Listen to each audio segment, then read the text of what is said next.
संपूर्ण संख्या जिन संख्याओं के सभी गुणनखंड का योग संख्या का दुगुना हो उन्हें संपूर्ण संख्या कहते हैं।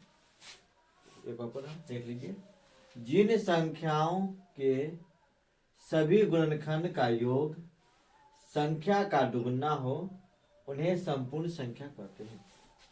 जैसे दिया है 6 का गुणनखंड क्या होगा? 1 होगा, 2 होगा, 3 होगा और 6 होगा। अब इसका योग करेंगे, 2 1 3, 3 3 6, 6 6 12। इसका दुगुना क्या हो जाएगा? 12। ये 12 आ गया। उसी प्रकार 28, इसका गुणनखंड क्या है? 1 है, 2 है, 4 है, 7 है, 14 है, 28 है। इसको जोड़ते हैं, 2 1 3, 4 3 7, 7 7 14, 14 28, 28 28 56। 56 जो है ये 28 का दुगुना है, तो ये क्या हो गया? संपूर्ण संख्या। दो ही मात्र संपूर्ण संख्या है, जो क्या है? एक 6 है, दूसरा क्या है? 28 है। बाकी कोई भी संख्या संपूर्ण संख्या नहीं है। अब है परिमेय संख्या। क्या है? परिमेय संख्या वह संख्या जो p/q के रूप में लिखा जा सके उसे परिमेय संख्या कहते हैं। वह संख्या जो p/q के रूप में लिखा जा सके उसे परिमेय संख्या कहते हैं, जहां p और q क्या है? पूर्णांक है, पूर्णांक संख्या, एवं q 0 के बराबर नहीं है। जैसे मानिए क्या होगा? p/q यानी कि 1/2 पूर्णांक है, परिमेय संख्या है। 1 भी पूर्णांक है, 2 भी पूर्णांक है। -1/3, -1 क्या है? पूर्णांक है, 3 क्या है? पूर्णांक है। तो ये क्या हो गया? परिमेय संख्या। वही देखता है 2/0, 2 पूर्णांक है, 0 भी पूर्णांक है, लेकिन क्या कह रहा है यहाँ पर? q जो है 0 के बराबर नहीं होना चाहिए, क्योंकि इसका मान क्या होता है? इनफाइनाइट होता है, अपरिभाषित होता है। इसी के लिए ये परिमेय संख्या नहीं है। क्लियर? अब है अपरिमेय संख्या। वह संख्या जो p/q के रूप में नहीं लिखा जा सके उसे अपरिमेय संख्या कहते हैं। अपरिमेय संख्या वह संख्या जो p/q के रूप में नहीं लिखा जा सके उसे अपरिमेय संख्या कहते हैं।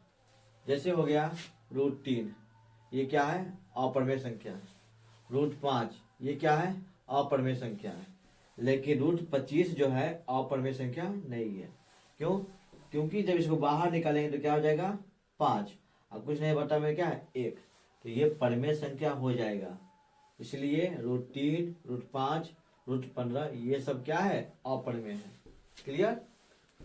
और यहाँ जो है q ≠ 0, q जो है 0 बराबर नहीं होना चाहिए। जैसे मानिए दे दिया √2/0, तो ये अपरिमेय संख्या नहीं होगा। क्यों? क्योंकि इसका मान क्या आएगा? इनफाइनाइट आएगा। इसी कारण अपरिमेय संख्या का डेफिनेशन क्या होगा? वह संख्या जो p/q के रूप में नहीं लिखा जा सके उसे क्या कहते हैं? अपरिमेय संख्या कहते हैं। वह संख्या जो p/q के रूप में नहीं लिखा जा सके उसे अपरिमेय संख्या कहते हैं, जहाँ q ≠ 0। अब है वास्तविक संख्या।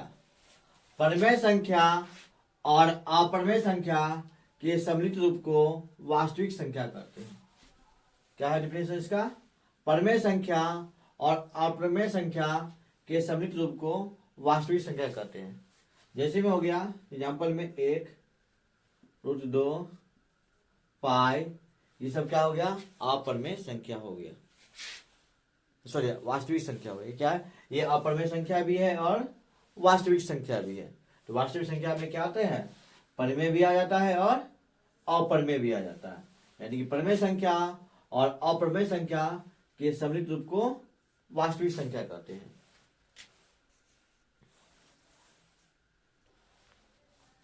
अब है अवास्तविक संख्या या काल्पनिक संख्या। जो संख्या वास्तविक नहीं है अथवा वैसी संख्या जिसका वर्ग ऋणात्मक हो अवास्तविक या काल्पनिक संख्या कहलाती है। क्या डेफिनेशन इसका? जो संख्या वास्तविक नहीं है अथवा वैसी संख्या जिसका वर्ग क्या हो, ऋणात्मक हो, अवास्तविक या काल्पनिक संख्या कहलाती है। जैसे में हो गया √√-3, √5, ये सब क्या हो गया? अवास्तविक संख्या हो गया। √7, ये क्या हो गया? ये अवास्तविक संख्या हो गया। Thank you.